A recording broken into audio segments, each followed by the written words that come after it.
세금을 공부할 때 저는 가장 기본이 되는 또 포커스를 맞춰야 되는 게 계산 구조라고 생각하거든요. 그래서 이번 시간에 일부에서는 양도소득세 계산 구조가 어떻게 돼 있고 그 계산 구조를 통해서 어떤 절세 방법을 찾을 수 있는지, 그리고 양도소득세를 공부할 때 어떻게 접근을 해야 되는지 한번 같이 살펴보도록 하겠습니다. 먼저 한번 볼게요. 양도소득세, 어떤 세금일까요? 소득세의 일종입니다. 소득세라는 건 뭐죠? 어떤 거에 대해서 세금을 내는 거죠? 이익에 대해서 세금을 내는 거예요. 그러면 부동산을 취득해가지고 보유하고 있다가 이 부동산을 처분을 합니다. 그게 이제 양도 차익이겠죠? 그러면 이 양도 차익에 대해서 그 세금을 내는데, 이 양도 차익은 어떻게 산정을 할까요? 내가 부동산을 팔았을 때 가액에서 내가 부동산을 취득하고, 그 다음에 부동산을 취득하고 보유하고 처분했었을 때 들어간 비용을 빼면은 비로소 이 부동산에 대한 이익금을 산정하겠네요. 결론적으로 양도소득세는 소득세의 일종이기 때문에 이 이익, 즉 양도 차익에 대해서 세금을 부과하는 세금이다 라고 이렇게 보시면 될 것 같습니다. 근데 특이하게도 이 양도소득세는 정부에서 부동산 세제를 움직일 때 가장 많이 활용하고 있죠. 즉 조세 정책 목적이 굉장히 강한 세금입니다. 그렇기 때문에 우리가 양도 차익, 즉 이익을 산정할 때 내가 들어간 모든 비용을 다 차감한 순수한 이익에 대해서 세금을 내야 되거든요. 근데 얘가 부동산 그 세제와 관련돼 있기 때문에, 또 정부에서 이 부동산 세제를 정책 목적으로 사용하고 있기 때문에 내가 들어간 모든 비용이 다 경비로 빠지진 않습니다. 그게 조금 차이점이 있다라고 보고, 그럼 양도 차익을 산정을 했습니다. 그럼 이 양도 차익에 대해서 세율을 바로 곱해야 되는데, 한번 생각을 해보세요. 양도소득세는 미실현된 소득이 일시에 실현됩니다. 그렇게 되면 어떻게 되죠?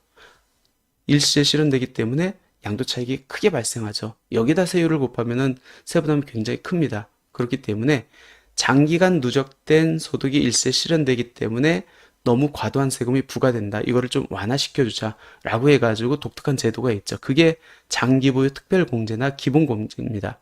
따라서 보유기간이 길면 길수록 이 보유기간에 따라서 양도차익에서 일정 부분을 차감하고 세금을 계산하자. 그래서 이제 장기보유 특별공제라는 독특한 제도가 있고, 그리고 1년에 한 번씩 250만 원 양도소득금액에서 차감해주자라는 양도소득 기본공제라는 게 있습니다. 이 두 가지를 차감하면 바로 양도소득세 과세 표준이 나오죠. 이 과세 표준에다 바로 세율을 곱합니다. 제가 분명 양도소득세는 조세정책 목적이 강한 세금이라고 말씀을 드렸습니다. 그렇기 때문에 양도소득세는 소득세의 일종이기 때문에 원칙적으로 어떤 세율이 적용되죠? 맞아요. 6에서 45%의 8단계 누진세율, 종합소득세율과 동일하죠. 왜? 같은 소득세이기 때문에. 그 기본세율이 적용돼야 되는데 얘가 조세정책 목적으로 활용하고 있기 때문에 정부에서는 특정 지역에, 조정 대상 지역에 있는 중과 대상 주택을 양도한다. 그러면 중과세율을 적용합니다. 그러니까 기본세율이 적용돼야 되는데 여기에 플러스 알파로 해가지고 좀 중과세율을 적용하고 있는 독특한 제도가 있고, 또는 이 양도소득세를 잘못 그 기본세율만 적용하면은 단타, 즉 투기 목적으로 취득하는 거를 이렇게 잡을 수가 없겠죠. 그렇기 때문에 2년 미만의 단기 양도에 대해서는 별도로 세율을 규정하고 있습니다. 이게 단일세율이죠. 그래서 종합소득세율이 적용돼야 됨에도 불구하고 이 양도소득세는 중과세율 또는 2년 미만의 양도자산에 대해서는 단일세율이라는 독특한 세율이 세 가지가 운영되고 있다. 이렇게 과세표준에서 세율을 적용하면 이제 산출세액이 나오고, 그 다음에 이제 차감하는 게 세액 감면과 가산하는 게 가산세가 있는데, 이 세액 감면은 정부에서 정책 목적으로 이런 토지, 이런 부동산에 대해서는 내야 될 세금의 일정 부분을 감면해 주자. 그게 이제 조세특례제한법에서 별도 규정되어 있고요. 그리고 예정신고라고 해가지고 양도일에 속하는 달의 말일로부터 2개월 이내 신고를 하고 세금을 납부해야 되는데 그거를 지키지 않았다. 그러면 이제 무신고 또는 과소신고 가산세, 그 다음 납부를 하지 않았다라고 하면 납부지연 가산세, 이렇게 이제 적용이 됩니다. 이게 양도소득세 계산 구조입니다. 다시 한번, 양도소득세는 이익에 대해서 세금을 내는 거다. 그 이익을 산정하는 거는 내가 부동산을 처분했을 때 가액에서 내가 부동산을 취득했을 때 가액, 그리고 그 와중에서 들어간 비용을 차감해서 양도차익을 산정하는데, 양도소득세가 조세 정책 목적으로 사용되고 있기 때문에 들어간 모든 비용이 경비로 인정되는 건 아니고 법에서 열거한 비용만 인정해주고 있다. 그리고 양도차익은 누적된 소득이 일시에 실현되기 때문에 세부담이 과도하게 발생할 수 있다. 이러한 세부담을 완화시켜주기 위해서 독특한 제도가 있는데, 그게 첫 번째가 장기보유 특별공제고 두 번째가 기본공제다. 이 장기보유 특별공제와 기본공제를 차감하면 과표가 나오고 여기에다 세율을 곱하는데, 세율은 세 가지로 구성되어 있다. 소득세의 일종이기 때문에 기본세율, 그리고 특정 지역의 주택에 대해서 또는 비사업용 토지에 대해서는 플러스 알파를 해가지고 중과세율이 적용되고 있고, 그 다음에 단기 투기를 목적으로 해서 취득하는 단타를 잡기 위해서 단일세율이 적용되고 있다. 그러면 산출세액이 나오고, 여기에서 조세특례제한법상 정책 목적으로 토지나 주택에 대해서 세금을 감면해주는 제도를 차감하면은 납부세액이 나온다. 종합소득세는 우리가 언제 신고 납부를 하죠? 다음 연도 5월 말일까지 신고 납부를 합니다. 근데 양도소득세는 독특하게 양도일에 속한 날의 말일로부터 2개월 이내 신고 납부를 하도록 규정되어 있습니다. 이때 신고 안 하면 가산세를 적용한대요. 왜 그럴까요? 분명 양도소득세도 소득세의 일종이기 때문에 다음 연도 5월 말까지 신고하도록 그렇게 규정해 놓으면 뭐 종합소득세와 형평성이 맞는데, 얘는 독특하게 양도일에 속한 날의 말일로부터 2개월 이내 신고 납부하도록 의무 규정을 만들어 놓고 있습니다. 그거는 부동산이라는 특성 때문에 그렇습니다. 그 부분에 대해서는 제가 뒤에서 다시 한번 말씀드리도록 하겠습니다. 먼저 양도소득세를 공부한다. 가장 먼저 살펴봐야 될 거는 취득시기 양도시기입니다. 왜 그러냐면 이 취득시기 양도시기가 언제인지에 따라서 양도소득세 신고 납부 기한, 아까 제가 말씀드렸죠? 양도일에 속하는 달의 말일로부터 2개월 이내 신고 납부를 해야 되는데, 이 양도일이 언제냐에 따라서 그럼 신고 납부 기한이 달라지겠네요. 장기보유 특별공제, 오랫동안 보유한 자산에 대해서 양도차익의 일정 부분을 공제해주는 제도죠. 이 장기보유 특별공제는 3년 이상 보유한 부동산에 대해서 적용되는데, 그럼 3년, 4년, 5년 보유기간을 어떻게 따지느냐? 취득일부터 양도일까지 따진대요. 그러면 취득 시기가 언제고 양도 시기가 언제인지에 따라서 장기보유 특별공제 적용 여부가 달라지겠네요. 그리고 비과세.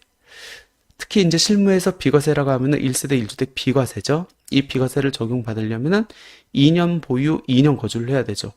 2년 보유, 2년 거주가 굉장히 중요한 의미인데, 언제부터 따져가지고 2년 보유, 2년 거주를 한 걸로 봐야 되느냐. 그래서 이 취득시기, 양도시기가 중요한 겁니다. 마지막으로 세율.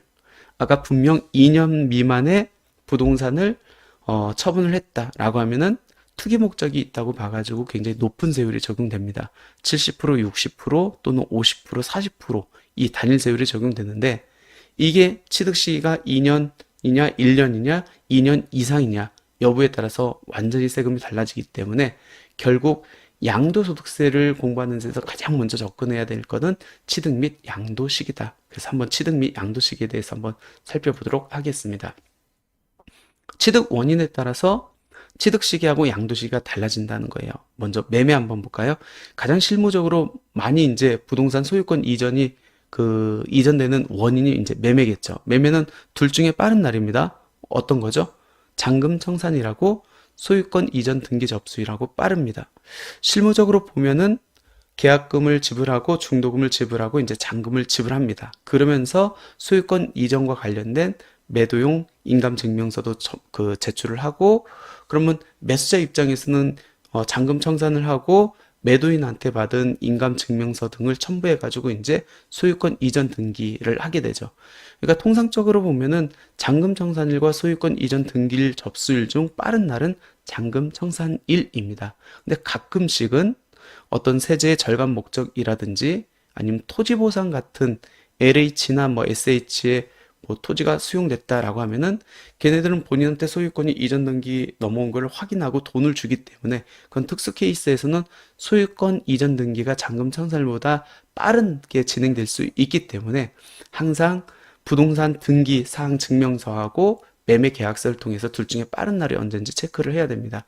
이거 잘못 체크했다가 예정 신고 기간을 경과해가지고 그 과산세를 이렇게 물어주는 케이스도 몇 번 있기 때문에 이거 특히 조심해야 되는 거고, 경매는 경매대금 완납일, 신축은 셋 중에 빠른 날이죠. 사용 승인일, 임시 사용 승인일, 사실상 사용 승인일, 요거는 건축물 대장 뒷면에 보면 확인할 수 있습니다. 시작하는 세무사님들이 가장 실수하는 것 중에 하나가 바로 분양받았을 때의 취득시기입니다. 언제죠? 분양받았을 때 취득시기는 매매하고는 완전히 다릅니다. 매매는 잔금청산이라고 소유권 이전 등기 접수일하고 빠른 날인데, 내가 아파트를 분양받았습니다. 그때 취득시기는 잔금청산이라고 셋 중에 빠른 날입니다. 사용승인일, 임시사용승인일, 사실상 사용일. 즉 무슨 얘기예요?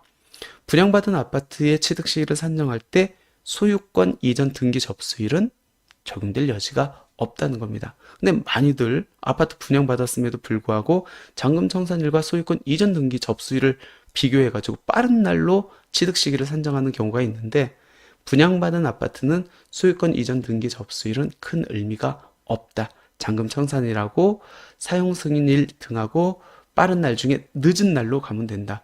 근데 통상적으로 아파트를 분양받으면은 시행사에서 건물을 이제 준공을 하죠. 그러니까 사용 승인을 낸 다음에 그 다음에 이제 수분양자들한테 언제까지 입주 기간을 정해가지고 이때 이제 입주하세요. 그 입주하려고 하면은 잔금을 내야 되거든요. 그러면 사용 승인이라고 잔금 청산일 중에 늦은 날은 언제죠? 잔금 청산일입니다. 결론적으로 분양 아파트의 취득 시기는 통상적으로 잔금 청산일로 보는 게 맞다. 소유권 이전 등기 접수일은 적용될 여지가 없다라고 보시면 될 것 같고, 증여 한번 볼까요? 내가 부동산을 증여받았습니다. 그 부동산을 양도합니다. 그러면은 그때 취득 시기는 증여 등기 접수일. 어디서 확인할 수 있죠? 등기사항 증명서 통해서 확인할 수 있다. 근데 이 증여를 내가 부동산을 증여받은 게 아니고 주택 분양권이라든지 조합원 입주권처럼 권리를 증여받았다. 그때는 이 증여일이 언제가 되죠? 분양계약서나 조합원 입주권 분양계약서의 맨 뒷면에 보면 권리의무 승계일이 있거든요. 그 권리가 언제 넘어갔는지 그 날짜를 증여받은 날로 보면 된다. 상속 같은 경우는 당연히 상속 개시일, 즉 사망일이다. 그래서 취득 원인에 따라서 매매, 분양, 증여, 상속 각각 취득 시기, 양도 시기가 다르다는 거 꼭 기억하시면 될 것 같습니다. 특히 신규 분양 아파트 한번 볼까요? 실무에서 이건 컨설팅으로 잘 활용할 수 있을 것 같습니다. 예를 들어서 A주택과 B주택이 일시적 2주택 상황입니다. 그러면은 이 종전주택을 언제까지 처분해야 비과세를 받을 수 있죠? 신규주택 취득일로부터 3년입니다.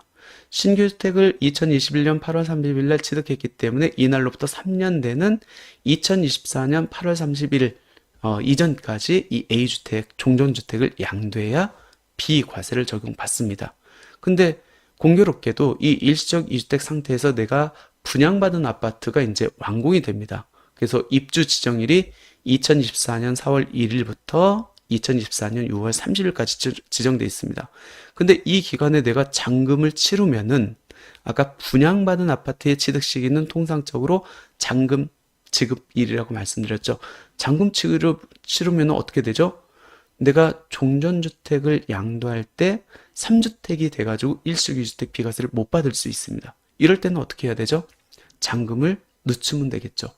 분명 아까 신규 분양받은 아파트의 취득 시기는 사용 승인이라고 잔금 청산이라고 늦은 날로 본다고 했기 때문에 이 입주 지정일에 대한 잔금을 늦추면은 A주택을 팔고 잔금을 지급하면은 이 종전주택은 비과세를 받을 수 있다. 그래서 분양 아파트의 취득 시기는 잔금 청산일로 보면 되기 때문에 그거를 조금 늦추면은 일시적 2주택 비과세 혜택을 받을 수 있다라는 겁니다. 이때 주의해야 될 건 뭐냐면 입주 지정일이 지정됐습니다. 근데 6월 30일까지 입주를 하래요. 근데 그때 입주를 하면은 어떤 문제가 발생하죠?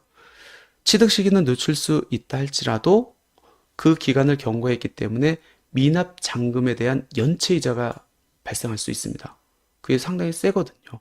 그러면 이 연체이자를 최대한 줄이려면은 소액 잔금만을 남겨놓고 이 종전주택을 처분할 때까지 기다리면 되겠네요.